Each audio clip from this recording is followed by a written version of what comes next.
when I gave a wrap-up last night of yesterday, I commented that I was surprised to the extent that yesterday had not been dominated, but at least heavily influenced by what has been happening in the Middle East. And the focus of this session is, given the uncertainty which now exists, the prospect of civil war and of social unrest in many countries, of instability, how do we try and create a more stable and new world order out of that? And if you were advising in various countries, what sort of economic reforms should be introduced? Will peace mean democracy? And how can you use what's been happening in the Middle East to influence long-standing conflicts such as Afghanistan and Palestine? And we have three people with enormous experience and background in the region. Firstly, on my extreme right, Dr. Nasser Al Saidi, who is the Chief Economist and the Head of External Relations at the Dubai International Financial Center Authority. He's been there since 2006. He was the Minister of Trade and Economy and Minister of Industry in Lebanon. He's written many books. He was named last year as one of the 50 most influential Arabs, and in the past he was a professor of economics at Chicago and Rochester. Secondly, we have sitting in the middle here Professor Johan Galtung, who is a professor of peace studies, the founder of Transcend International, widely recognized as a pioneer in the academic discipline of peace studies. He's mediated over 100 international conflicts, founded the Peace Research Institute in Oslo, created the Journal of Peace Research. I feel he should really change his name to Professor Johan Peace. But he clearly is somebody who is a great authority on the subject, and I didn't know until I was reading his biographical details that there's such a thing as the alternative Nobel Prize called the Right Livelihood Award. And thirdly, we have on my immediate right Ulrich Tigner, who has been a correspondent for Swiss television since 2008. Before that, for German television. He's got 30 years experience in the Middle East, lived in Tehran for 6 years, Amman for 14 years, written a number of books, and has been awarded the prestigious Hans-Joachim Friedrichs Prize for outstanding television journalism. So I'm going to ask each of them to speak fairly briefly. After that, we'll have a discussion in the panel, and then after that, it'll be open to Q&A for everyone. So first of all, I'd like to ask Dr. Saidi to speak. Thank you. Thank you. And let me just say that it's a particular pleasure to be here. It's my first time to be at the St. Gallen Symposium. So a particular pleasure. I want to start off a little bit where our keynote speaker left, and he introduced the idea that we're living very much in a multipolar world. And that's definitely true. It's definitely true insofar as my region of the world is concerned, the Middle East region, and which is now going through a tremendous opportunity for change. So this is a momentous period insofar as the Middle East is concerned. We've seen the beginnings of political change and transformation happening in many of the North African countries. It's extending itself to the Levant, to the Mashriq countries, and even going into the Gulf countries, reaching on to Yemen. Importantly, I think we need to understand that, and this has been described as the Arab Spring, it is not an Arab Spring.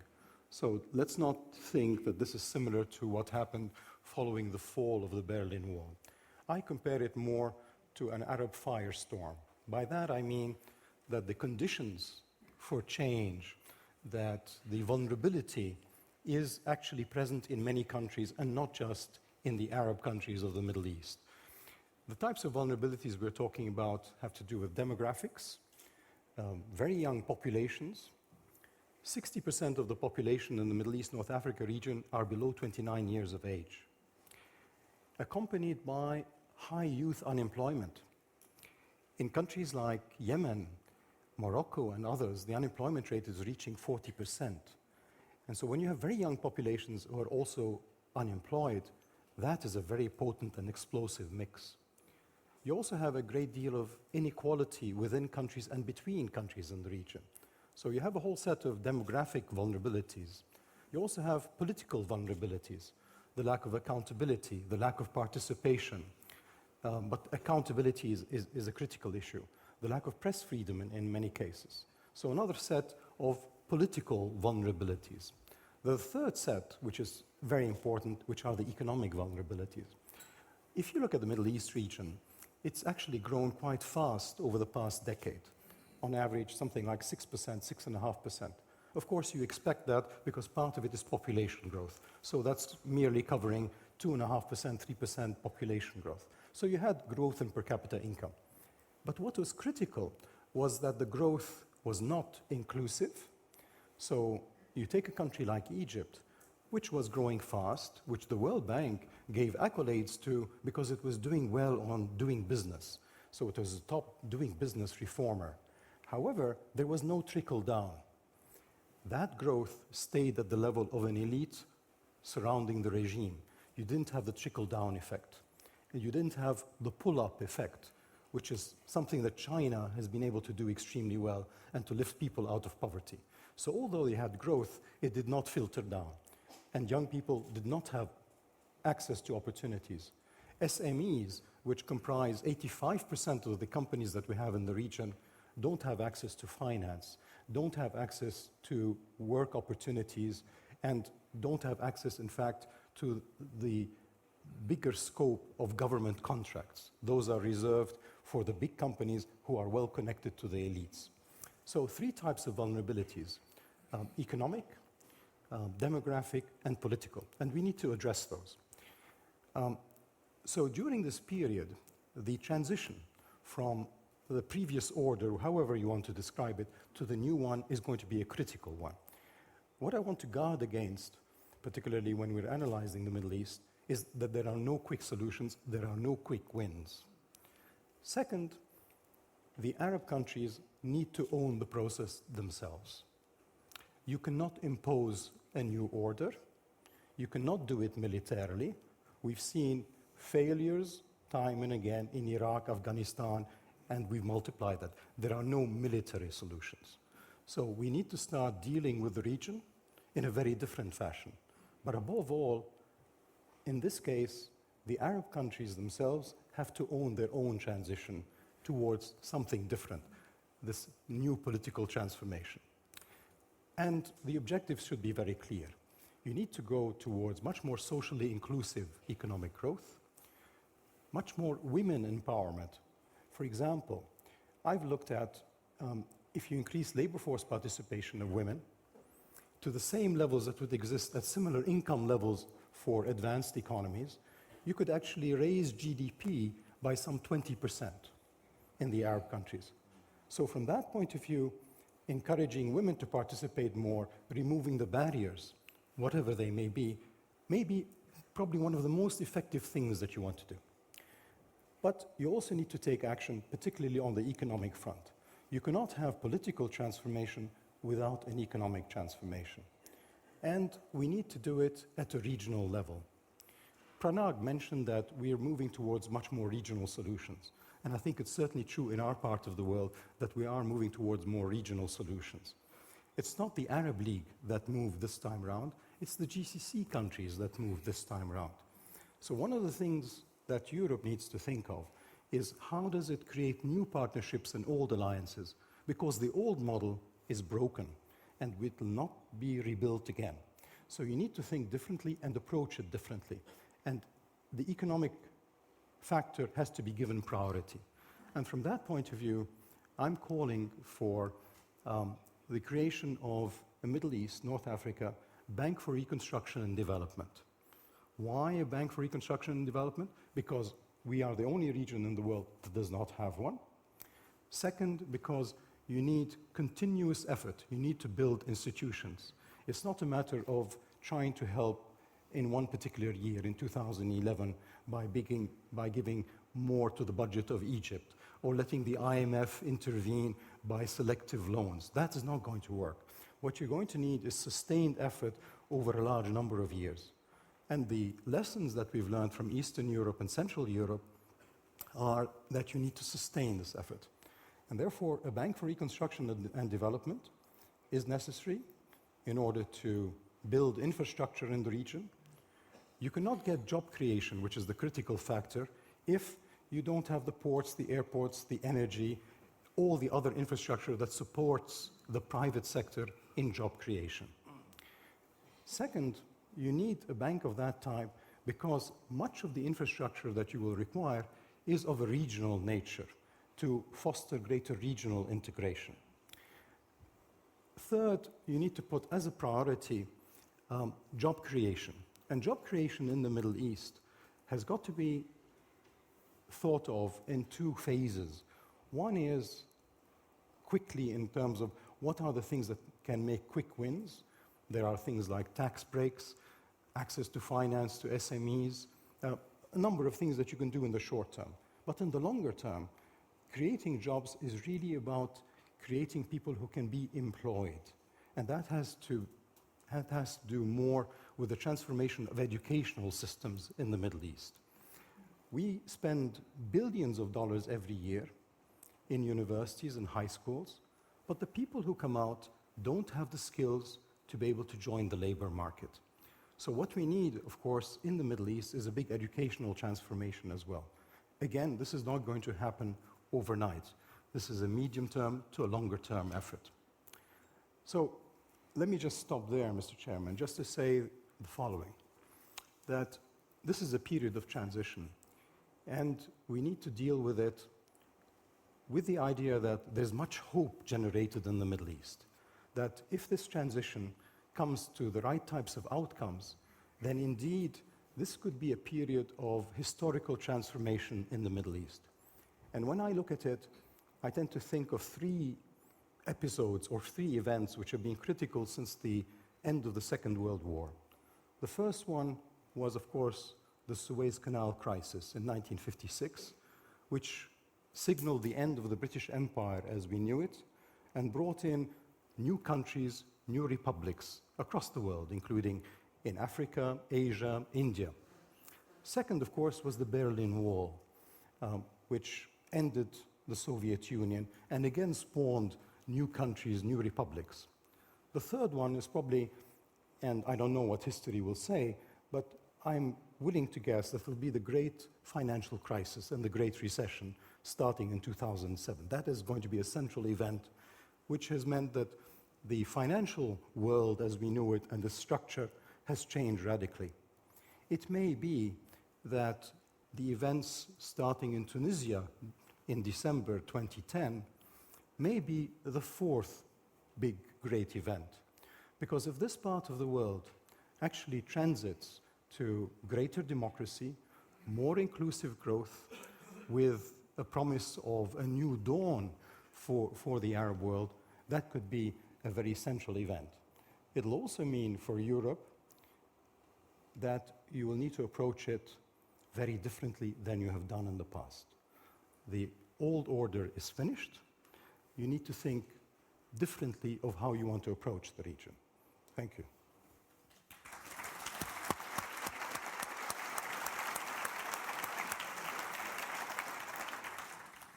Thank you very much indeed. And now, Johan. Thank you, Lord Griffiths. Thank you so much, and thanks for inviting me. It's a great pleasure to be among you. And let me say that I also want to congratulate the keynote speaker in his mapping of the world. And I look forward to al-Qaeda.god sitting at a table with, let us say, pentagon.gov. I would love to mediate that one. The chief executive officers used to be called Obama and Osama. One of them, the CIA, managed to kill unarmed in the bedroom, protected by one of his wives. I congratulate Western civilization on this astounding achievement. Now, having said that and set a little tone for what I'm going to say, I'm a non-governmental mediator. I mediated the conflict between Ecuador and Peru, the longest-lasting war in Latin America. They were quarreling, for reasons I'll not go into, about a 500 square kilometer zone. They had 4 wars about where to draw the border, and my proposal was to run the zone together, a binational zone with a natural park. It's today a blowing center of economic cooperation between the two. It has worked very well.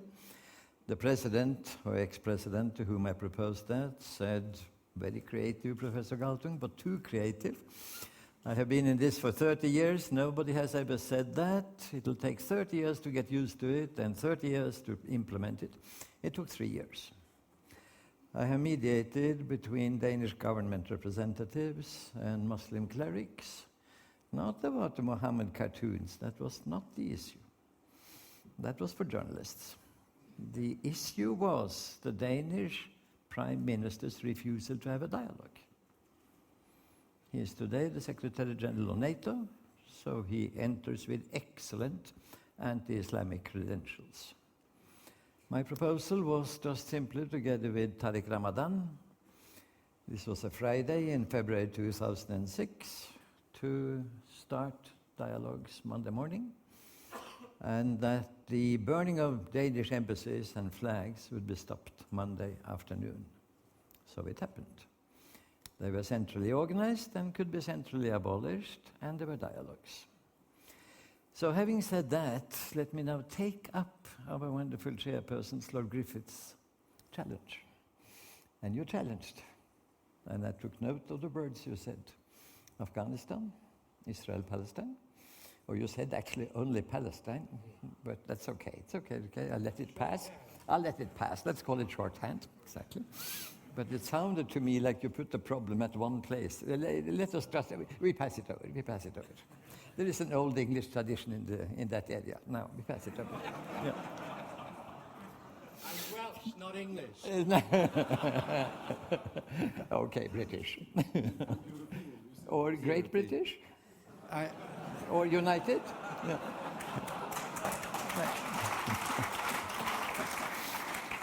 I can play that game for some time if you want to. But anyhow, my point is this. You mentioned those. And I'd like to add one, Libya.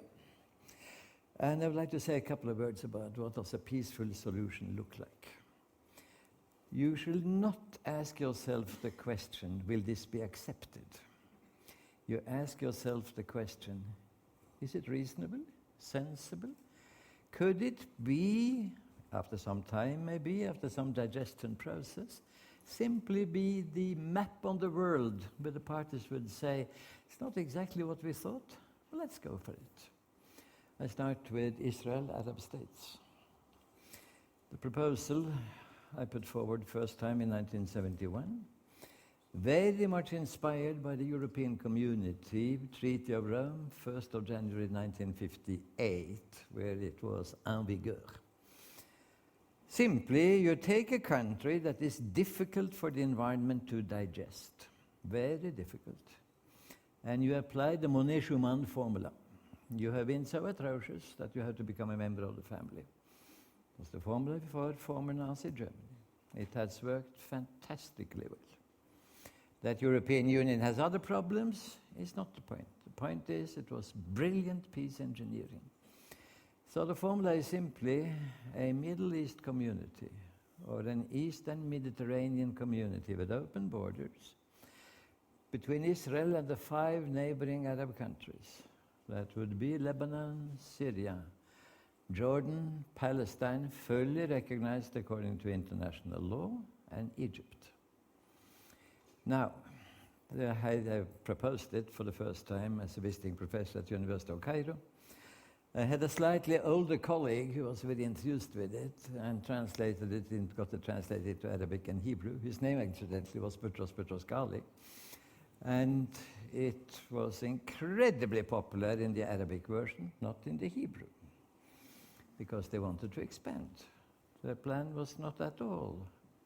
They had a Zionist geopolitical agenda, which I do not agree with. They had the thesis, which I agree with completely, the right of the Jewish people to have a state with a Jewish characteristic and with security. And they then developed the idea that you get peace through security.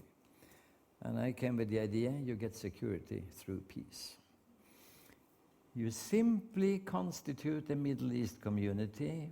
I have been critiqued because the acronym would be MEC, MEC, which sounds like Mecca. So let us call it Eastern Mediterranean, EMC, and there is nothing that reminds you of nothing. Now, put it on the wall, look at it, digest it, consider it. I can give you 1,000 details, but I don't to Afghanistan. I am mediating extremely actively in this one. I'm rotating between Turkey, Beijing, Afghanistan, and Washington. So what does the solution look like? Our organization had mediation in February 2001. That is 7 months before an event referred to as 9/11, which incidentally is a very important telephone number in the US, which is probably the reason why they selected that date. The 19 hijackers, 15 of them from Saudi Arabia, which should make you think that maybe it has to do with US-Saudi Arabian relations. Maybe it goes back to March 1945 on an aircraft carrier in the Suez Canal.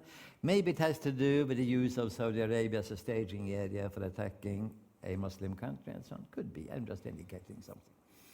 But what I'm aiming at is now, what does a peaceful solution look like? Well, we had a very big mediation session.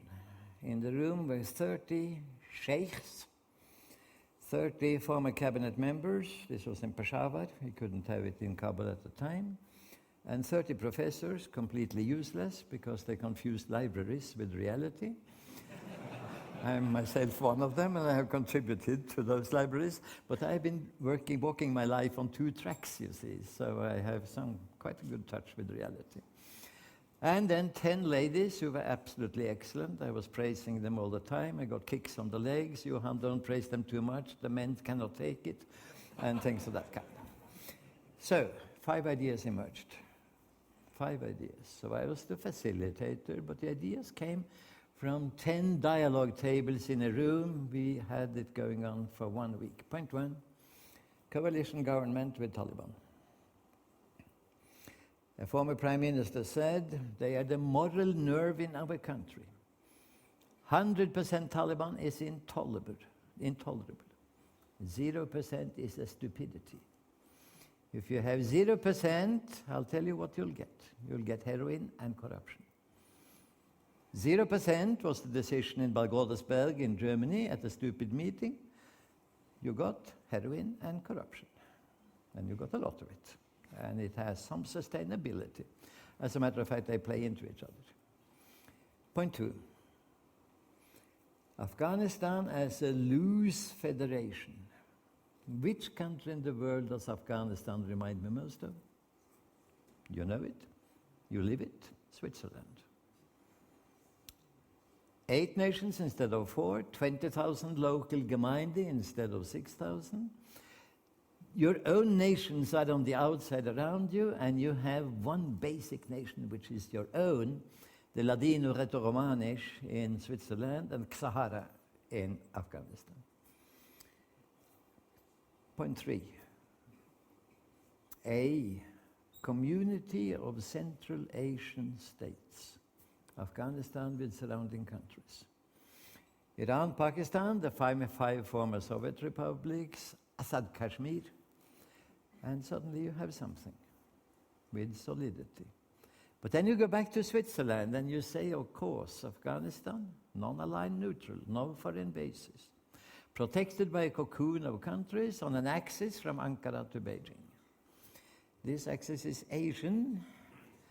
My country, Norway, participates in this as a coalition of the more or less willing, the grumbling, the unwilling, waiting for some permission to leave, like Germany, waiting for a signal and waiting for some crumbling at the top. This coalition is not known for its Central Asian nature. Neither Washington, nor Norway, nor Germany are Central Asian countries. One country understood this and withdrew, Switzerland, with a brilliant formulation, probably written by your foreign minister. I'm in love with her also because of the hairstyle. Find it fantastic. And like so much love in this world, it's not reciprocated, but that's, such is life. Now, point 4. A policy directed towards fundamental human needs. That means food, clothes, housing, health, education. For all the nations equal, not just for Tajik Pashtun talking, for, of course, the two genders. The Taliban, in my experience, know they made terrible mistakes. And they're improving. But I said we are not going to learn from Americans and feminists, and particularly not from American feminists. We are going to listen to our brothers and sisters. Which country is the most interesting one, the most progressive one? That unfortunately was forgotten in yesterday's keynote speech. Tunisia. Tunisia, already in 1956 under Bourguiba, introduced parity for the genders. It's an amazing country. That was point 4. Point 5, security. It's a very violent culture. But that peacekeeping operation does not come from NATO. That peacekeeping operation comes from brother and sister countries within the Islamic community. Unfortunately, in the keynote this morning, I was missing the Islamic community. It is only 57 countries with 1,560 million. It's not the whole world, but it is quite a lot, so it might deserve a little rubric there. Now, having said that, there you have an image. Are there any carriers? Yes, I mentioned the access from Turkey to Beijing. This is the kind of thing they're working on. What are the options for the US? Well, the options are victory, which they will not get.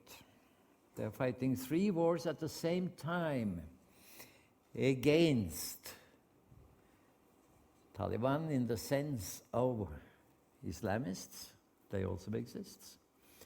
They're fighting a war. Let me look at it from the Taliban point of view. The Taliban is fighting against secularization, against Kabul, against being invaded. How do I know that? I talk with them. I talk with Taliban, I talk with Hamas, I talk with Hezbollah, I talk with Al-Qaeda people, although that's not so easy because it's not quite easy sure that I have a membership card. So maybe somebody who sort of identifies with them. I even talk with State Department and Pentagon. I mean, there's no limit to what you do if you're mediated. You talk with killers and people who have some qualms about it, and you talk with a lot of the organizations of Dr. Khanna's marvelous map.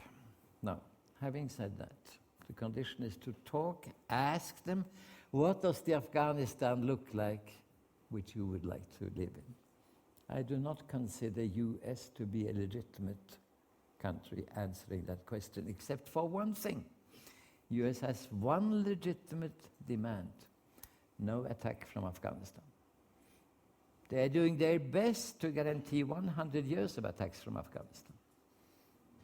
For each terrorist, quote-unquote, killed, Der Spiegel says you get 50 more. I would estimate more like between 10 and 20. I think Der Spiegel is exaggerated. Last one, Libya. I'll do it quickly.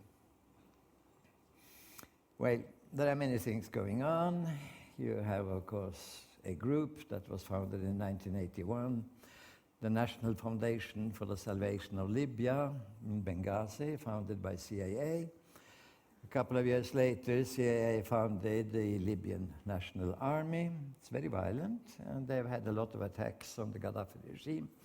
During the 80s, now this is well-known stuff. If it isn't well-known, it's because your media are protecting you against nightmares during the night so that you can sleep better and believe in fairy tales. You have the Senussi clan in Benghazi, to which King Idris belonged. You have the Sirti clan, to which Gaddafi belongs. You have inter-clan things going on. To believe that the Benghazi clan is a carrier of democracy, you have to be pretty naive and ignorant of Libya. Now, you have a road stretching from west to east to west. All you have in the media is the east-west relationship, where you say Gaddafi in the west, Benghazi in the east. There is a north-south aspect. Look at the map. You'll find an enormous Libya stretching. That Libya attaches itself to Africa. And the major goal of the NATO decision to intervene, the British-French, which was decided early November 2010, incidentally, just mention it, that is no doubt to have a repeat of the very failed attempt in 1956, that was pointed out by you, very failed, this time with the hope that the US will support it. Now, the US is now making the initial steps, withdrawing somewhat because it's a bankrupt country. It's waiting for bubbles to burst, there are many of them, and they're leaving the financing to the other countries. I think UK is also a bankrupt country, with all respect. And but France has still some money going, and they have Le Petit Napoleon, and that, of course, helps a lot too. Now, having said that, what does peace look like? Here it comes. It has a both-and aspect to it. Democratization, no doubt. No doubt. I think it's a brilliant Western idea. It doesn't only mean multi-party national elections. It means transparency, dialogue. It means, of course, democracy in the companies, that you don't have the CEO as a benevolent dictator. I mean, we have these benevolent dictator schools called schools of business administration, and one of them is here. But you train them in participation, in voicing their things, in taking suppliers, workers, customers, not only stockholders, shareholders, stakeholders. Seriously, you have dialogue all around, you listen to nature, listen to the community around you, and so on. You have about 8 stakeholders. Now, all of that belongs to democracy. It's a culture, it's a structure. It is not only multi-party elections. Those parties can be manipulated, but I think that's also a good idea. How about Gaddafi?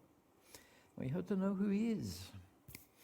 In 1969 coup, he did exactly the same as the iconic Nasser did before him. One king out, one president in, the old empire out, some kind of self-rule, nationalization of things. In addition to that, he said to the Americans, pack up your airbase, get out. Since then, he was hated by USA. He was instrumental in getting a decent price for oil, not $1 per barrel, but 20. The West didn't find it decent, that's the West problem. They overcame that one, but they learned something about economics. If you have an inelastic demand, go to the extreme end. You may make some experiments. And this is economics 101. We know the difference between elastic and inelastic. And I said, I spoke with some of the Arabs behind it, that we found that theory very interesting. We just wanted to practice it. So he then was instrumental in that. He built low-income housing. He irrigated new fields for agriculture. So you have 5 points about Gaddafi. Do you think, however horribly autocratic and brutal he is, calling in mercenaries from Africa, all that weighs extremely heavily on his minus side. He has kleptocratic aspects, like others. But he's yin-yang, you see. If you're mediating, you have to be able to accommodate yin-yang. I'm even willing to say that Ben Ali had a certain economic talent. About Mubarak, I have less positive things to say. His son, Gamal, was, of course, Bank of America's representative. Maybe a little bit commission coming here and there. And Ben Ali was, as ambassador in Poland, the connecting link between CIA and Solidarność. Now, all this is elementary knowledge. And if you don't know it, maybe you should look for it. What do we do with Gaddafi? Step down, getting honorary position. Preserve him. Don't kill him. They have killed his daughter. They have killed his son, it seems. Maybe they have a group looking for his bedroom for a repetition of that astounding achievement. You do that, and you have a martyr for centuries. Try to occupy Libya. My prediction, 20 years war. Libya is deep. Africa will come high, because this is also a British-French bid for reconquering aspects of their colonies. Do all that, and you're in for quite something. Now, we are now in the early phase of the Iraq War and the early phase of the Afghanistan War, with the terrible handling. And I would say, why don't you listen to, and I come to the end, to a little brown man in loincloth, Mahatma Gandhi. This nonviolence we've had in Tunisia and in Egypt is not Gandhian nonviolence. The Gandhian nonviolence towards the English was to say the following: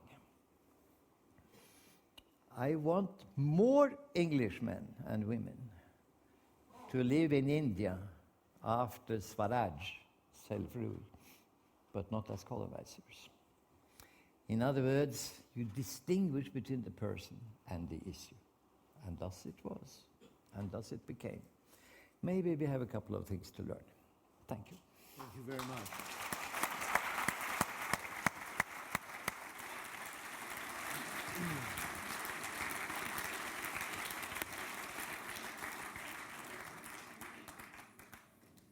Ulrich. I have the privilege to speak at the last one. First, there was a very detailed outlining of the social problems in the Middle East and in North Africa. I have nothing to add. Just I would like to distinguish between the Middle East, it means in this case the Gulf area, and North Africa. I think it's very important to see these two parts. Without seeing the differences, it will be very difficult to understand what will happen over there in the near future. And also, I think you cannot have a single approach to the problems, because the oil income of Saudi Arabia basically is near to $1 billion per day. And if Tunisia will make it in 1 month, they will be happy. So these are differences, and the population in Tunisia is, of course, double than this in Saudi Arabia, or similar than this in Saudi Arabia. And in Egypt, it's triple of Saudi Arabia. So you can see how big are the social differences, and for this reason, you have to see the political development will be different. The utopia was lined out through the speaker before me. So there are some good ideas to solve the problems, but the Palestine problem is already 60 years old, and the Libyan problem is already 3 months. It will not be solved quickly. What I think is very important to see the reaction of the US in North Africa. Basically, they were just giving a kind of new war, helping to for a birth of a new war, and then they withdraw. And I think it's very important to get back on political negotiations in North Africa without big interference. I agree completely with Dr. Saidi. Everything which was done was too late and was too violent. Libya's membership in the Arab League was suspended, I think, on the 23rd of February, 1 day after the speech of Gaddafi. It took the international community 3.5 weeks to agree on a no-fly zone, which was demanded by the Arab League hours after the speech of Gaddafi. So it is clear that the international community could not react. But this bank you were putting into the picture needs money. And I have a big suspicion that the Gulf money, which is coming, will be used for the development of North Africa. I don't see it.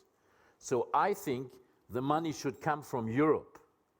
And this is very clear. Here is a big fear, especially in Switzerland, of refugees from North Africa. And if you want to prevent it, you cannot prevent it either by dictatorship nor by war. These two things are proven until now in the recent weeks. You could see when Gaddafi was trembling, then the refugee ships started in Libya again. And what is not known, hundreds were killed until now, even maybe thousands. Nobody knows how many refugees are already killed. So that they are not there is just the reason the transportation is not possible now. But the refugees are coming, and it's very obvious they are not coming from Libya. They are coming from other African states. So this is the point. Libya will have again a transition position for refugees. So if you want to solve the problem, Europe should interfere. I disagree on this point with Dr. Saidi, because he said the foreigners should, or foreign countries should stay out. And I think this is the old Arab dream of solving problems. This dream is not working, because the common idea was a fight against Israel. This was one of the questions for this panel. And I think the uprising or the democratic movement in North Africa and also in the Middle Eastern states have shown that there is no anti-Israel push in it. You couldn't see the slogans in the Tahrir Square. You couldn't find it in Tunisia. You don't see it even in Syria now. And either you find it not at all in Yemen. So this is the point. Also, there should be foreign interference, because Israel was founded by United Nations. Even the Soviet Union 46 or 47 was voting for a two-state solution. One state was implemented, the second state until now not. So there should be international interference to support the building of a Palestinian state. And other things should be done by the Arabs. I think you outlined excellent things, but behind was still the Arab dream of controlling and developing the area itself. I think the countries will do it, but the countries one by one need support. A bank is a fantastic idea, but where the money is coming from, if you can convince the Emir of Qatar, is good. But I think even the Saudi king will not do it, because he is hating democracy. He is doing everything to prevent something which has happened in North Africa. GCC is sending troops to each member state. There will be a change. I'm sure that this will happen. You saw it in Bahrain. And you can see that even Yemen, which is not a GCC member, is not under pressure for a political change. Saudi Arabia doesn't want it. They have the money, they could pay for it. They will not pay that the North African states are flourishing and getting a democratic structure. So this is a financial obligation for the Europeans, because the Americans cannot pay us, as I know they have 15,000 plus billion dollars debts. Thanks a lot. Thank you.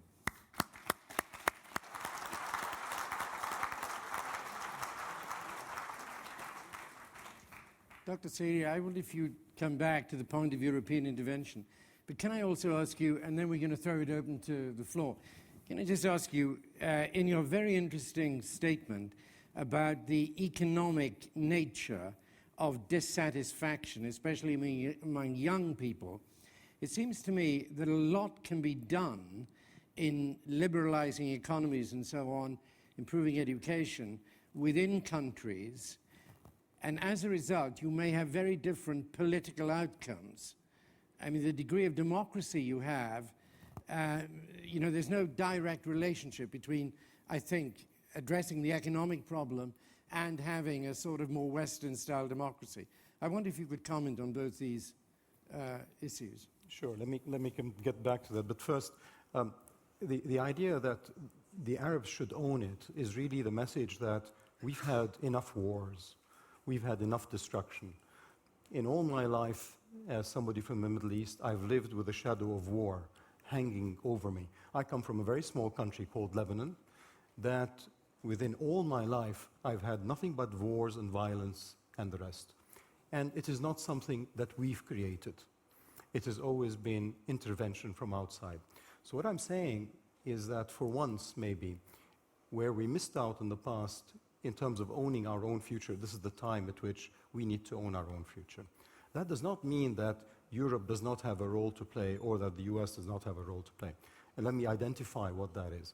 When I mentioned the creation of a Middle East Bank for Reconstruction and Development, the idea was that it would be led in particular by the GCC. Why?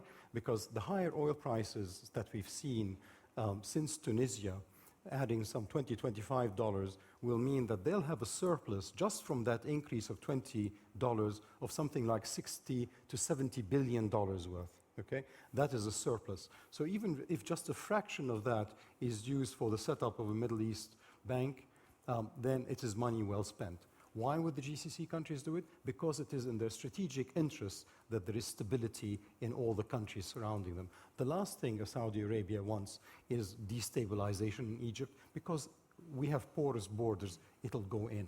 So the GCC countries, and this is the first time, have been very active. They've intervened in Libya. They've now invited Jordan as well as Morocco to become members of the GCC. Maybe that'll mean a change in the name because it's no longer Gulf. But nevertheless, the idea is that they're going to play a much more active role militarily, economically, and politically. Qatar. There was no democratic change in these two countries. I don't know about that. I really don't know about that. But what I think they want to make sure is that the transition, whatever it is, also does not mean more extremism. And I think they're right. Nobody wants more extremism. And I think they're right in that movement. But I think the focus really ought to be on an economic transformation. And to come back to your point, I think that economic transformation has necessarily to come from the young people, because we're talking about very, very young countries whose demographies are going to rule the future. And therefore, how we deal with the educational transformation of the Middle East is going to be a critical one moving forward. And it is, to my view, a win-win situation, because if you do have that economic transformation built on greater inclusiveness of younger people who are now wanting not only political power, they're saying kifaya, which is enough. We've had enough of the past. We've had enough of regimes that have protected themselves at the expense of younger people and their own economies. So that is a given. But at the end of the day, we need to be able to create jobs for them. And to be able to create jobs for them, that means greater regional integration. You cannot just have a hub-spoke model. The attitude of Europe has always been, I'm going to sign agreements with them so that they open the markets so I can sell things to them. And the net result of that is that you've opened consumption markets in many of the Mediterranean countries, but you did not create jobs through that. There was no bigger investment. They did not become more integrated with Europe. Net result is North Africa exported its labor to Europe. And what happened? When the crisis hit Europe, the first people to get fired were all the people of the wrong color, brown colors from North Africa got shoved out. So your Algerians, your Moroccans, your Tunisians got thrown out of work. Where did they go back? They went back to their home countries. And that is one of the major sources and contributors to the conflagration that we've seen. So Europe has a role to play. Let it come in and help create this bank, but we don't want any more military adventures. Ulrich. Yeah, I agree completely. No military intervention is clear. Adventures, yes. Yes. But the point is that before the financial crisis, the labor force from Europe came back, especially to Tunisia. This was one of the reasons for the uprising over there. Yeah. But long time before, 91, the Palestinians were expelled from Kuwait, because they were applauding Saddam when Iraqi forces entered Kuwait, and a lot of Egyptians were kicked out of Gulf states.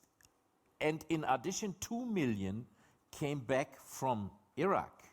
So these were the first big influx or return of foreign laborers. They came from Arab states.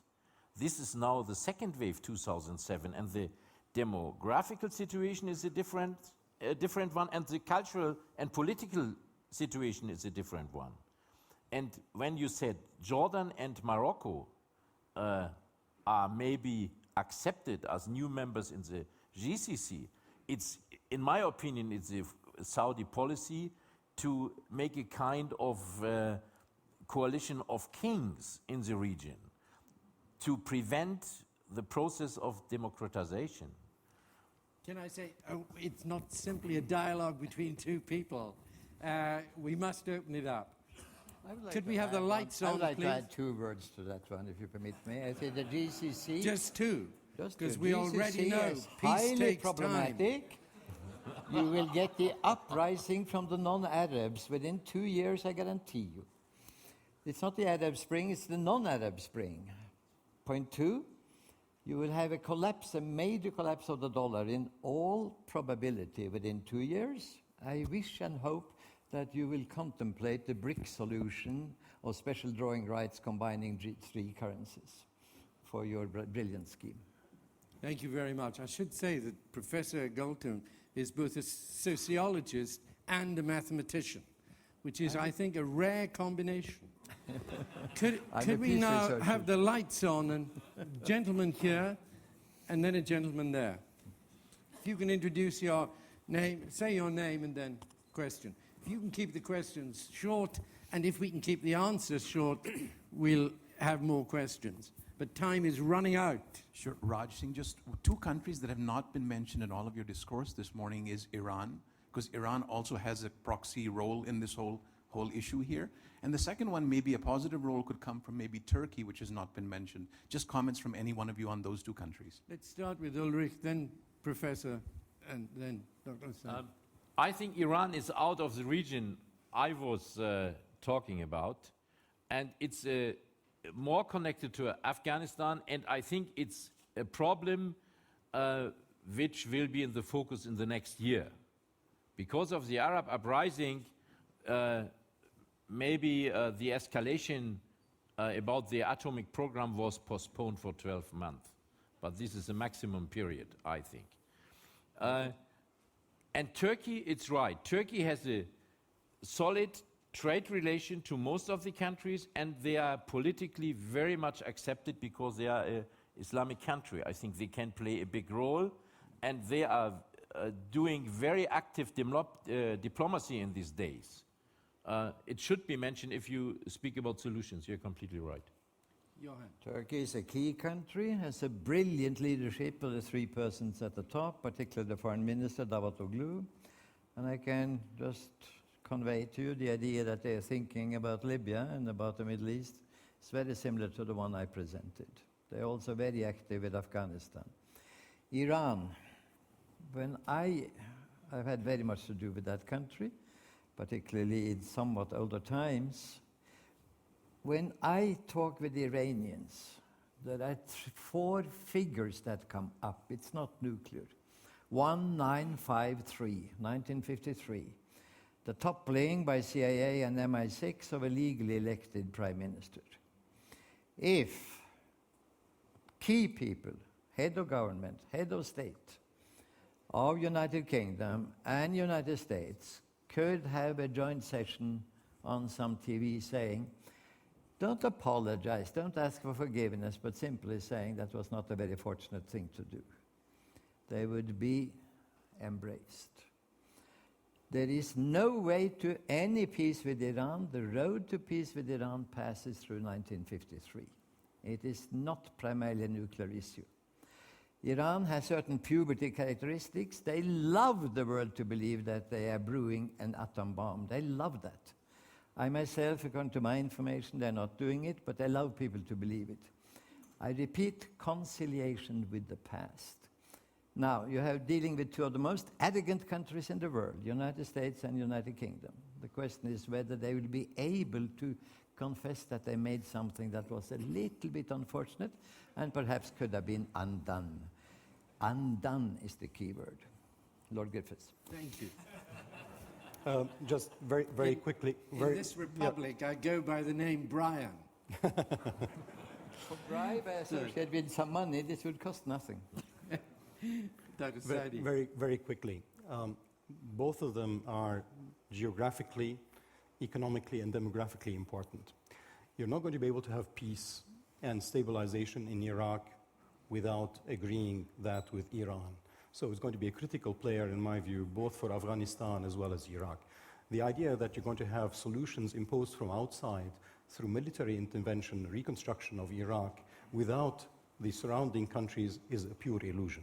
And that cannot happen without Iran. Turkey, on the other hand, has a different history. It's rediscovering its own past with the Arab countries. But with a view towards probably getting closer to many of the Arab countries. I think it can be a good interlocutor. It's now trying to present itself, particularly to Europe, as one of the ways through which you talk to the Arab world. That may be.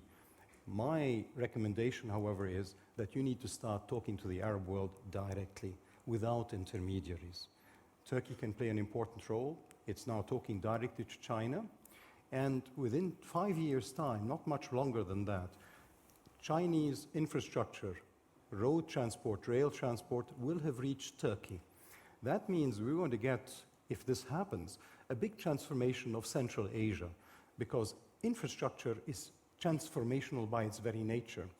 And if China now goes through with its infrastructure all the way to Turkey, that means that Chinese goods and services can start coming directly by road and rail all the way from China. That'll mean that the Central Asian republics can be transformed, but it'll also have implications for the rest of the Middle East. I think this is what we are looking forward to. So yes, they play a central role. I think we have time for one final question. Gentleman there.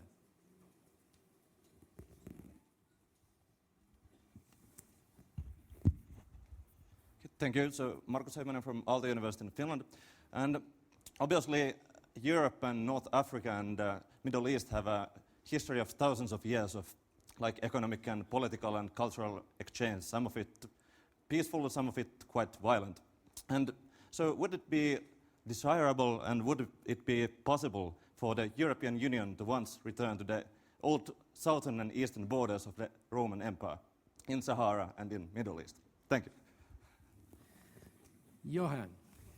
European Union could play a major role as a mediator because it has not only a rich tradition called the Western civilization, but it is a model. It's a federal model. It can propagate its model simply by being, simply by opening its history books, its archives, and it all exists from the founding period, let us say from the late 1940s up to 1958, 1972, 1992, all the various stages they have been through. United States is the worst possible model. The worst possible model if United States had been a two-state society with an American indigenous belt from North Dakota through Arkansas, let us say, down to New Mexico, with Whitey to the left and Whitey to the right. It would have been a fantastic model. United States is the model that right-wing Likud is dreaming of. Push them into reservations, forget about them. Couldn't be worse. So I'm just saying, I wish that European Union would liberate itself from the tutorship on the other side of the Atlantic and simply become European. Dr.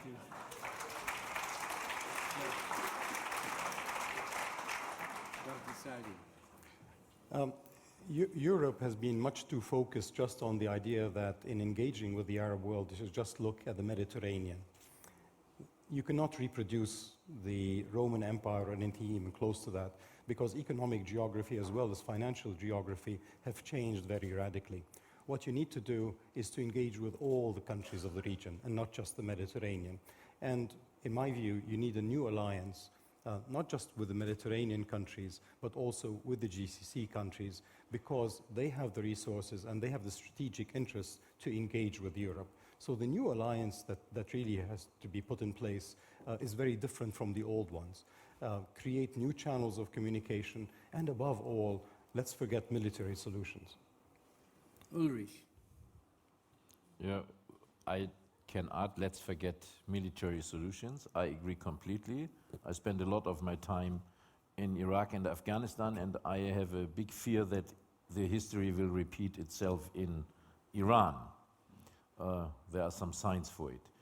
And I'm not so optimistic concerning the position of the GCC countries. They have enormous financial potential. My estimation is not 60, maybe $120 billion will be additional income of the Arab Gulf states when you count $20 per barrel. But they will not use it. When the Saudi king returned from Morocco, he was coming out of the plane and said 36 billion in additional for social welfare for my people. So he will not give up, they will not give up, and I think this is a stumbling block for the modernization under the aspect of politics in this region. Economically you can cooperate, but politically you cannot expect any real progress. And for this reason I hope that these kind of uprisings will also go further into the Arab Gulf states. And I think they have to face it, and in Saudi Arabia, sooner or later, it will come, because they cannot prevent a kind of political change in this kind of